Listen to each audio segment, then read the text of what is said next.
význam tohle jméno nosí, ale za chvíli ji od toho David oprostí.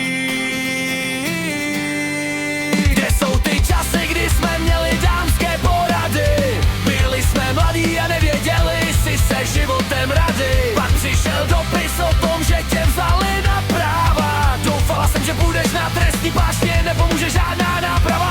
A dnes má Karel Melovský 30 let, ty píčo, zase blíž k hrobu, kámo.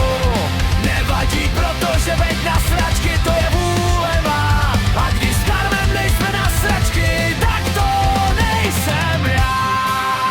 Zažili jsme toho spolu mega moc, blití na každé chatě, miska na zvracení, v autě na cestě do akvaparku, sežraní v restauraci, chlastání v parku, nebo jak jsem ti přerazila ruku. Chcací kroniku v palbodech mám, jenže v těchto už nedohledám. Doufala jsem, že ti ji dneska dám, ale tenhle skvělý zážitek ti nebyl dobře. Varianta druhá je totiž pěkná svině. Messenger mi totiž oznámil, že vzpomínky sebral tobě i mně.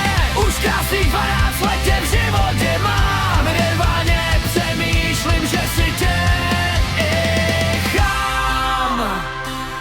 Hlavně se nestresuj tím věkem, páč je to jen hloupé číslo. Protože i v 80 nás bude v pátek zajímat jen to, kam půjdeme na to pivo. Užij si svůj den, Varele, kýbl připraven!